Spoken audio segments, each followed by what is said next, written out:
Today we are going to learn how to create and customize an MDS ePortfolio in Digication. Hopefully by the end of this tutorial you will be able to create your own ePortfolio and customize it to make it your unique showcase of all your best academic and professional work. So the first thing we are going to do is open our web browser and type in Boise State Digication. This will take us to the login page for Digication for Boise State students.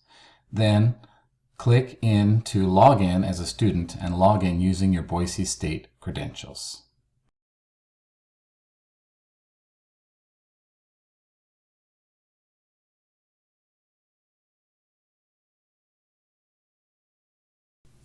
Once you are logged in, you will see a small button that says Create. Click on that button. First, name your ePortfolio. If possible, this should be your name or a common configuration of your name if someone else has the same name already in Digication. Digication will inform you if this happens. Remember, your ePortfolio name should be professional sounding. Now we will find the MDS template. You can do that by finding the section that says More Templates. Click on that link. Next, click on the section labeled Boise State University Templates. Near the top of that list, you should see MDS template listed. Click on that. Finally, click Select to create an ePortfolio using the MDS template.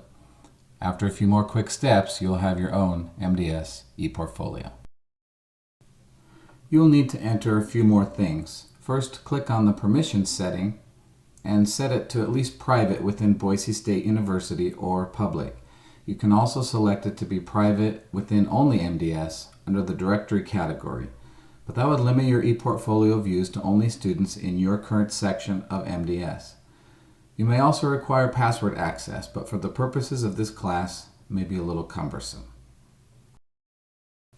Next, you need to either allow tags, i.e. search descriptions, or not. I usually pick Allow Tags by editors so that your ePortfolio is more searchable if needed. Then you can change, if desired, your comments, settings, and whether you would like to add conversations, which are basically like bubble comments others can leave on your ePortfolio. For our course, it would be helpful to enable conversations by checking the box Yes, so that when we do peer reviews, others can leave specific feedback to areas in your ePortfolio viewable only to viewers in Boise State. Finally, click Create New ePortfolio. You have now created the template for your MDS ePortfolio. The next steps are how to customize your ePortfolio. The first section you'll see is the home page of your ePortfolio, which is why it says Welcome in that big blue font. Part of your assignment will be to customize your ePortfolio, meaning changing the colors and pictures used in the ePortfolio and the heading picture at the top of your ePortfolio. To do this, click on the button that says Portfolio Tools and select Settings.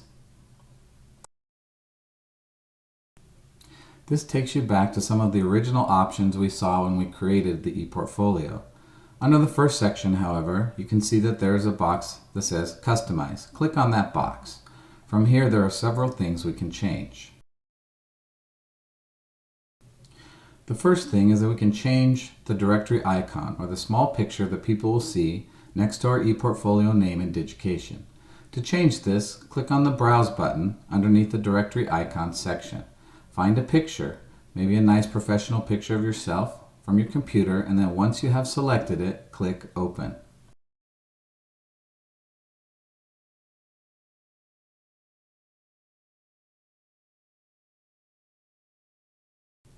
The second thing you must change is your header image. Right now your header says in big black letters, replace this header image with a picture of your own.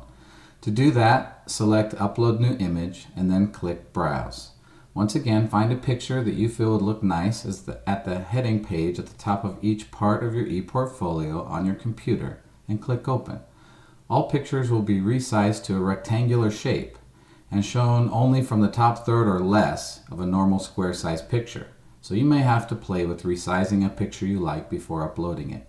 You can upload as many new images or resized pictures as many times as you want by repeating this step. Finally, you can change the color of your background of every page of your ePortfolio by picking a color under page background or selecting an image to be placed there and repeated as desired to make your ePortfolio look the way you want it to. Do this by either selecting a color as I'm doing here or selecting Use Background Image and finding an image from your computer to use as we did in the previous two steps. Once you have finished customizing your ePortfolio, scroll all the way down to the bottom of the page and click Save. You should now be able to see the changes you have made to your ePortfolio. As you can see, the ePortfolio now includes my new background color and the new header image. The final part of this video will show you how to edit pages within the ePortfolio to make them your own. There are several places you'll need to do this. First is the Welcome page. As you can see, there is some text here encouraging you to think about what to add to your welcome page, along with some yellow warning text to remove this language in your ePortfolio. How do you do this? The first thing you must do is click on the Edit tab, where any text on your ePortfolio is found.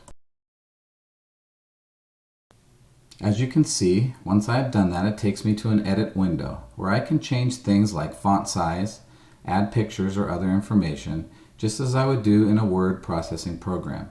I can select any unwanted text, delete it, and start with some of my own information.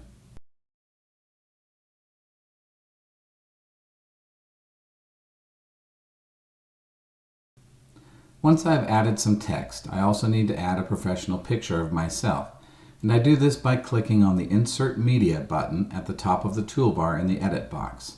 I can add pictures from my computer or from the web directly by using the Browse button. I also have the option to align this picture by using the alignment choices at the bottom. The picture will appear wherever my cursor was in my edit box before I clicked on the Insert Media icon.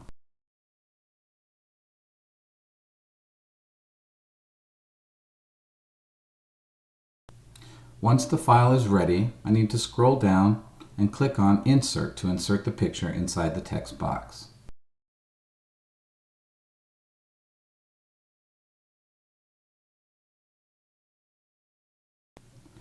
Once the picture is inserted, I can resize it to make it look how I want by clicking anywhere on the picture and using the boxes found on each corner to resize the picture.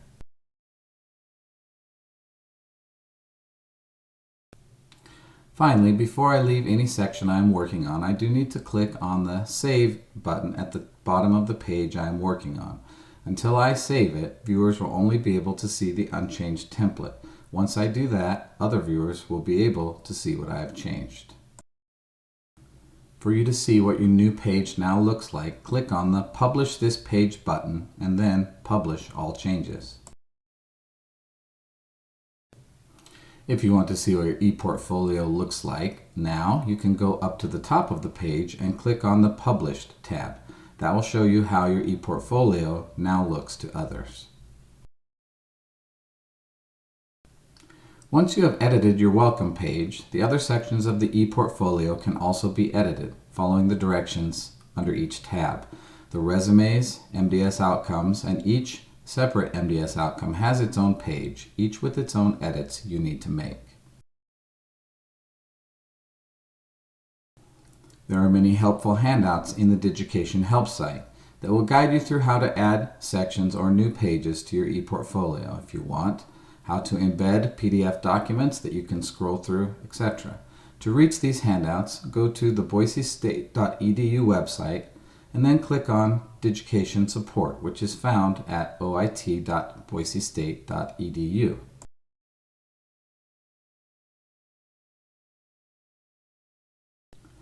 Under Digication Support Students, you will see tabs covering basic content, personalization, and even how to submit assignments in Digication, which we will be doing in our MDS Capstone course. Finally, if you have any questions about any of these procedures, the Zone at Boise State or the Boise State Help Desk can definitely assist you.